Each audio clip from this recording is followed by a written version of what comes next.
सर्दी खांसी जुकाम अभी बहुत ज़्यादा लोग परेशान हो रहे हैं इससे, और बहुत जल्दी जल्दी ये स्प्रेड हो रहा है और जल्दी ठीक भी नहीं हो रहा है।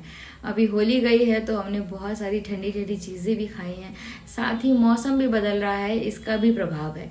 तो ऐसे में करना क्या है, आपको लेनी है 3 मेडिसिन, जो कि है पल्सेट्ला 200, कैलीबाइक्रोम 200 और ब्राइनिया 200।